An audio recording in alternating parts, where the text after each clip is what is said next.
भावनात्मक रूप से कमज़ोर आदमी का लोग हमेशा फ़ायदा उठाते रहते हैं। हम सब ने देखा होगा अपने आसपास, जो भी इंसान नर्म दिल का होता है यानी कि भावनात्मक रूप से करुणावान होता है, वो अपने करुणावश दूसरों की सहायता तो कर देता है, लेकिन बदले में हमेशा उसको धोखा मिलता है। तो क्या एक इंसान को भावनात्मक नहीं होना चाहिए? क्या उसे दूसरों पर भरोसा नहीं करना चाहिए? दूसरों की सहायता नहीं करना चाहिए? क्या करुणावान और संवेदनशील होना कोई गुनाह है, कोई गलती है? पाया तो ये जाता है कि संवेदनशील आदमी दिल का अच्छा होता है, दूसरों की सहायता करता है, दूसरों का ख्याल रखता है, दूसरों से प्रेम करता है। प्रेम भी तो एक संवेदना ही है, वो भी तो एक भावना का ही रूप है। तो क्या प्रेम करना भी गलत हो जाता है? और ये तो आप सबको पता ही होगा कि प्रेम तो आध्यात्मिक साधना का बहुत महत्वपूर्ण कदम है। तो किस प्रकार एक इंसान समाज में संवेदनशील, करुणावान और दयालु यानी कि एक अच्छा आदमी बनकर रह सकता है, ताकि लोग उसका फ़ायदा भी ना उठाएं और वह अपनी मन की अच्छाई, अपने मन की कोमलता, करुणा सब कुछ बरकरार भी रख सके। आज की कहानी के माध्यम से आपको कुछ ऐसे तरीके पता चलेंगे जिससे आप धोखा खाने से खुद को बचा सकते हो। एक बार एक युवा लड़का जंगल के पेड़ों पर बहुत तेज तेज मुक्के मार रहा था, बहुत जोर जोर से मुक्के मार रहा था। वह अपना मन का गुस्सा निकालने के लिए कोशिश कर रहा था।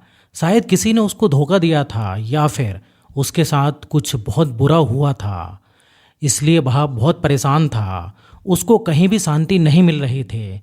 वह लगातार उस पेड़ पर मुक्के मार रहा था, जिससे कि उसकी उंगलियां लहूलुहान हो चुकी थी। उसी जंगल में एक शीतल पानी का झरना था और वहाँ एक भिक्षु रोज संध्या के समय स्नान करने आया करता था। ये उनका नित्य का नियम था। आज वह जब भिक्षु इस रास्ते से स्नान करने के लिए उस जंगल में आया, तो उसने उस लड़के की हालत देखी और जोर जोर से वह चीख रहा था, रो रहा था और लगातार मुक्के मारे जा रहा था। उस लड़के के आसपास कोई भी मौजूद नहीं था। इससे उस भिक्षु को उस युवक की चिंता होने लगी। उसने सोचा कि कहीं मैं इसे ऐसे ही छोड़ दूं और कहीं ये आत्महत्या कर ले। तो ऐसे विचार आने के बाद भी भिक्षु ने कुछ नहीं बोला और वह लगातार उस युवक की तरफ देखे जा रहा था। भिक्षु एकदम चुपचाप खड़ा हुआ था। उसने उस युवक से कुछ भी नहीं बोला, कुछ भी नहीं कहा, बस बाहर लगातार उसको देखता रहा। कुछ देर तक तो उस युवक ने उस भिक्षु को नज़रअंदाज किया, लेकिन कुछ देर बाद उसको अजीब सा लगने लगा। उसने सोचा कि ना तो ये मुझको रोक रहा है, ना ही कुछ कह रहा है, ये तो बस देखे जा रहा है। इसका क्या मतलब है? बड़ा अजीब आदमी है। ऐसे ही विचार उस लड़के के मन में उठने लगे थे। जब कुछ देर बाद वो युवा भिक्षु ने कुछ नहीं बोला, तो लड़के ने अचानक से पूछा कि महाशय, आप अपने रास्ते क्यों नहीं चले जाते? आपको क्या मतलब? आप खड़े हुए मुझे देख रहे हो, क्यों देख रहे हो? भिक्षु ने बड़े शांत स्वर में कहा कि मैं तुम्हें रोक नहीं रहा हूँ, तुमसे कुछ कह नहीं रहा हूँ, तो मुझसे तुम्हें क्या परेशानी है? मेरे ही तरह ये पेड़ पौधे, ये पक्षी, ये सब तो तुम्हें देख ही रहे हैं। जब उनसे तुम्हें कोई परेशानी नहीं है तो मुझसे क्या परेशानी है? यह सुनकर वह लड़का जोर जोर से चीख कर बोला कि मुझे सबसे परेशानी है, मैं सबसे नफरत करता हूँ, यहाँ सब धोखेबाज हैं, यहाँ सब गद्दार हैं, कोई किसी का नहीं होता इस दुनिया में। और इस तरीके से बोलते बोलते वह फूट फूट कर रोने लगा। वह रोए जा रहा था और भिक्षु उसे देखे जा रहा था। वह उसे चुप करने की कोशिश भी नहीं कर रहा था। ये बात तो उस लड़के को और भी अजीब सी लगी और रोना छोड़कर उस लड़के ने उस भिक्षु से कहा, बड़े अजीब आदमी हैं आप। आपके सामने कोई इंसान रो रहा है, दुखी है, परेशान है और आप उसे चुप भी नहीं करा सकते। आपके दिल में बिल्कुल भी संवेदना नहीं है। बड़े अजीब और बड़े कठोर हृदय साधु हैं आप। आपको अपने साधु होने पर खेद होना चाहिए। और ऐसे ही ना जाने क्या क्या जली कटी बातें उस युवक ने उस भिक्षु को सुनाया। कुछ देर बाद जब उस युवक की सारी भड़ास निकल चुकी थी, तब भिक्षु ने बड़े ही शांत स्वर में कहा कि आज मैं तुम्हें कंधा दे सकता हूँ, तुम्हारे आंसू पहुँच सकता हूँ, लेकिन इससे तुम्हारी समस्या का समाधान नहीं होगा। कुछ देर के लिए तुम्हारा मन बहल जाएगा, बस उसके बाद वही जिंदगी, वही लोग जो तुम्हें आज कंधा देने के लिए भी तुम्हारे पास नहीं है, फिर से तुम उसी ज़िंदगी में लौट जाओगे। कोई तुम्हें धोखा देगा, कोई तुम्हारा फ़ायदा उठाएगा और तुम अपने मन को ऐसे ही तकलीफ़ पहुंचाते रहोगे। तो आंसू पोंछने की बजाय तुम्हें मुझसे कुछ ज्ञान की बातें लेनी चाहिए, जिससे तुम्हें जीवन में कोई भी धोखा नहीं दे सके, तुम्हारी अच्छाई का कोई भी फ़ायदा ना उठा सके। याद रखना, आंसू पोंछने वाले तो तुम्हें बहुत मिल जाएंगे, लेकिन ज्ञान और सही समझ देने वाला कभी कभी कोई इंसान मिलता है। भिक्षु ने बताया कि मैं पासी के झरने पर स्नान करने के लिए जा रहा हूँ और बड़ा ही शीतल पानी है वहाँ का। अगर तुम चाहो तो तुम भी मेरे साथ चल सकते हो।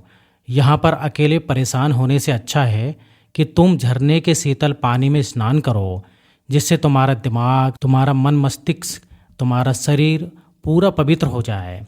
यह सुनकर वह लड़का उस भिक्षु के पीछे पीछे हो लिया। जंगल के बीचों बीच रास्ता जो है झरने की तरफ जाता था। जंगल में सन्नाटा छाया हुआ था। उनके पैरों तले सूखे पत्तों के चरमराने की आवाज़ पूरे जंगल में गूंज रही थी। आज पूर्णिमा की रात थी और आसमान में चांद अपनी उजली रोशनी पूरे जंगल में फेंक रहा था। उस रोशनी में दोनों उस झरने की तरफ बढ़ते चले जा रहे थे। रास्ते में चलते चलते उस युवक ने उस भिक्षु से कहा कि महात्मा, आपकी ज़िंदगी मस्त है, आपको किसी चीज़ की कोई भी परेशानी नहीं है। आपको पता है कि दुनिया में कैसे कैसे लोग बसते हैं, इतने धोखेबाज हैं, कितने मक्कार हैं, और सबसे बड़ी बात, अपने लोग ही धोखा देते हैं जिनसे हम प्रेम करते हैं, जिनको हम अपना मानते हैं। जब उन्हीं से हमको धोखा मिलता है तो कैसा महसूस होता है। कभी कभी तो लगता है कि भोले और दयालु लोगों के लिए ये दुनिया ही नहीं बनी है, ये धोखेबाजों के लिए है, मक्कारों के लिए है। वही यहाँ पर फलते फूलते हैं, वही आनंद का जीवन जीते हैं, और हमारे जैसे लोग जो दूसरों की सहायता करते हैं, दूसरों को अपना मानते हैं, वह हमेशा जीवन भर दुख में रहते हैं। यही जीवन की सत्यता है और यही संसार है जिसमें हमें रोज घुट घुट कर मरना पड़ता है। आपने सही किया, ऐसी जिंदगी को त्याग दिया, पीछे छोड़ दिया। अब बस अपने में मस्त, किसी से कोई परेशानी नहीं है, किसी की कोई चिंता नहीं है। मैं भी सोचता हूँ कि मैं भी संन्यास ले लूँ, छोड़ दूँ इस दुनिया को। यह सुनकर उस भिक्षु ने कहा कि तुम्हें क्या लगता है कि सन्यासी जीवन बहुत आसान होता है? भिक्षु ने बड़े शांत स्वर में कहा कि तुम्हें 2 वक्त की रोटी से शांति से मिल जाती है, हमें तो कभी कभी वो भी नसीब नहीं होती है। अगर भिक्षा मिल जाती है तो हम खा लेते हैं, वरना हम भूखे ही सोना पड़ता है। यही सन्यासी जीवन है। हमें हमेशा नीचे सोना पड़ता है, सिर्फ एक लंगोट पर रहना पड़ता है, चाहे कैसा भी मौसम क्यों ना हो। तो ये सब तुमको आसान लगता है तो तुम भी सन्यासी बन जाओ। युवक ने कहा, आप कहते तो ठीक ही हैं, संघर्ष तो दोनों तरफ है, सांसारिक जीवन में भी और सन्यासी जीवन में भी। वैसे सांसारिक जीवन भी अच्छा है, लेकिन तब तक जब तक घर परिवार में सुख शांति बनी रहे, हमें धोखा ना मिले, हमारे लोग हमारा फ़ायदा नहीं उठाए, हमसे झूठ ना बोले, हमें धोखा ना दें, तब तो जीने का आनंद होता है, वरना तो जीवन नरक हो जाता है। भिक्षु ने कहा कि देखो, सन्यास अपने मन से लिया जाता है। जब हमारा मन कहता है हमें सन्यास के मार्ग पर सफलता हासिल करनी है, आगे बढ़ना है, तभी सन्यासी जीवन सफल हो पाता है। लेकिन तुम अपने घर से परेशान होकर, दूसरे से परेशान होकर सन्यासी बनना चाहते हो, तो तुम्हारी सन्यासी जीवन भी कभी सफल नहीं होगा। इससे अच्छा तो तुम सांसारिक जीवन में अगर कुछ तरीके, कुछ नियम अपनाओ, तो दूसरे लोग तुमको धोखा नहीं दे पाएंगे। सबसे पहले तो ये समझो कि धोखा उन्हें ही मिलता है जो भावनात्मक रूप से कमज़ोर होते हैं, जिनका दिल जल्द ही पिघल जाता है, जो दूसरों को दुख में नहीं देख पाते हैं। ऐसे लोगों के साथ धोखे होने की संभावना ज़्यादा होती है, क्योंकि कोई भी आदमी अपने परेशानी बताकर, अपना दुख बताकर तुम्हारा फ़ायदा उठा सकता है। क्या पता वह झूठ बोल रहा है, वह दुखी होने का ढोंग कर रहा है, लेकिन आपको तो सच ही लगेगा, और उसके बाद कुछ समय बाद आपको पता चलेगा कि आपके साथ धोखा हो गया है, और उसके बाद आपका मन अंदर से टूट जाता है। इसलिए सबसे पहली बात ध्यान रखना है कि किसी भी व्यक्ति को यह एहसास मत होने दो कि तुम भावनात्मक रूप से कमज़ोर हो, अंदर से तुम्हारा दिल नर्म है। अगर उनको ये कमज़ोरी पता चल गई तो वह कोई ना कोई चाल रच कर आपका फ़ायदा उठाने की ज़रूर सोचेंगे। चाहे आप अंदर से संवेदनशील हो, दूसरों की मदद करने वालों हो, लेकिन किसी को एहसास मत होने दो, ऊपर से कठोर बने रहो। जब लोगों को लगेगा कि इससे बोलने से कोई फायदा ही नहीं है, ये आदमी कठोर है, नहीं पिघलेगा, तो खुद ब खुद वह लोग जो झूठे हैं, जो मक्कार हैं, वह आपके पास आएंगे ही नहीं। वो उन्हें चुनेंगे जो उनके आसान शिकार होंगे। दूसरी बात समझने की यह होती है कि हम बहुत जल्दी दूसरों पर विश्वास कर लेते हैं और हमें जल्दी विश्वास करने की आदत ही हमें हानि पहुंचाती है। 2 दिन तुम्हें किसी से मिले हुए नहीं होते और तुम एक दूसरे को हो जाते हो, एक दूसरे पर पूरा भरोसा करने लग जाते हो, और ये भरोसा तीसरे दिन टूट भी जाता है और फिर तुम्हें धोखा मिलता है, फिर तुम परेशान होते हो। इसलिए समय दो। किसी भी चीज को, किसी भी रिश्ते को आगे बढ़ाने के लिए समय दो। समय की जरूरत होती है। समय के साथ तुम्हें सामने वाले की जो है अच्छाई और उसकी बुराई पता लगने लगती है। तब तुम्हें पूर्ण रूप से पता चलता है कि इंसान वास्तव में कैसा है, अच्छा है या बुरा है, और वह कुछ समय देने के बाद ही होता है। इसलिए जल्दी किसी पर विश्वास मत करो। अगली पहचान या अगला नियम या अगला तरीका समझने के लिए तुम्हें ऐसे लोगों को समझना होगा जो दूसरों की चापलूसी करते हैं। कुछ लोगों की आदत होती है चापलूसी करने की। आपके सामने आपकी बड़ाई करेंगे, आपके बारे में अच्छा अच्छा बोलेंगे, और आपको लगेगा कि ये इंसान कितना अच्छा है, मेरे से कितना प्यार करता है।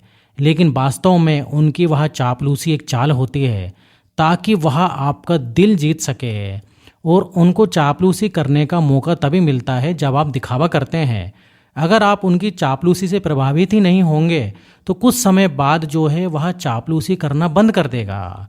इसलिए किसी के सामने दिखावा मत करो, नहीं तो आप आकर्षण का केंद्र बन जाते हो। लोगों को लगता है कि शायद इसके पास बहुत धन संपदा है, इसलिए ये दिखावा कर रहा है, और इसी वजह से जो लोग आपका फ़ायदा उठाना चाहेंगे वह आपके करीब आने की कोशिश करेंगे, आपकी चापलूसी करने की कोशिश करेंगे। अगला नियम बताते हुए भिक्षु ने झरने की तरफ इशारा किया। झरने के पास पहुंचे तो युवक को भी एहसास हो गया था कि वहां पर ठंडी ठंडी हवा चल रही थी। ढलान की तरफ भिक्षु ने जाते हुए कहा कि सांसारिक जीवन में एक बात समझने की यह होती है कि हम जिसकी सहायता कर रहे हैं, चाहे किसी भी रूप में, धन से, शारीरिक रूप से, या जिस भी अवस्था में हम किसी की सहायता कर रहे हैं, तो हमें ये ख्याल रखना चाहिए कि सामने वाला वापस कभी भविष्य में हमारी सहायता करने योग्य है भी या नहीं है। अगर किसी को पैसा उधार दे रहे हो तो ये समझो कि उसके पास आय का कोई साधन है कि नहीं, कल भविष्य में वह वापस तुम्हें कर पाएगा या नहीं कर पाएगा। अगर वह नहीं करेगा तो तुम्हें तकलीफ होगी, तुम्हें दुख होगा। वैसे तो इंसान करुणा बस भिखारियों को भी भीख देता है, लेकिन वह गलत नहीं है, क्योंकि जो भी पैसा आपने सामने वाले को दिया है उससे आपके ऊपर भी ज़्यादा प्रभाव नहीं पड़ेगा अगर वह वापस भी नहीं लौटाएगा। तो किसी ऐसे इंसान को अगर आप पैसा दे रहे हो जो कि भविष्य में कभी वापस नहीं लौटाएगा, तो उतना ही देना जितने तुम्हारे ऊपर ज़्यादा दबाव ना बने। अगर वह वापस भी ना लौटाए तो तुम्हें ज़्यादा दुख ना पहुँचे। अब तक वह दोनों झरने पर पहुँच चुके थे। दोनों ने अपने कपड़े उतारे और उस झरने के शीतल पानी में कूद पड़े। पानी बहुत ही ठंडा था। उन दोनों की सारी थकान, सारी उदासी पल भर में ही दूर हो गई। स्नान कर लेने के बाद दोनों एक पेड़ के नीचे झरने के सामने ही बैठकर बातें करने लगे। भिक्षु ने उसे आगे समझाते हुए कहा कि शुरुआत में लोगों को नज़रअंदाज करना सीखो।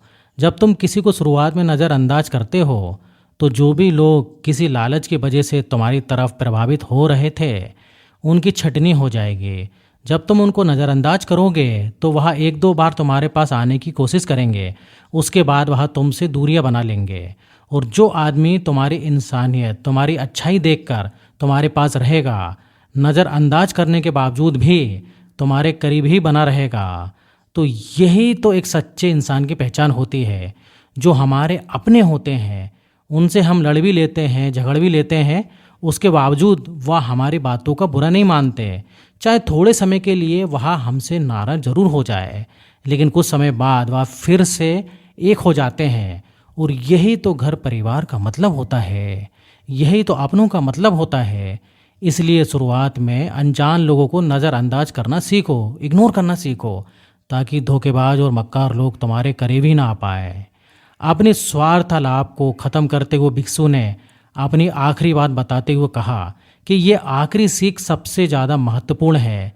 सब कुछ होने के बाद भी तुम्हें धोखे मिल सकते हैं, लेकिन अगर तुम अपनी आँख और कान, अपना दिमाग खोल कर रखते हो, अगर तुम होश में रहोगे, ध्यान करोगे, तो तुम्हें इंसान की आंखें देखते ही समझ में आ जाएगा कि उसे तुमसे क्या चाहिए।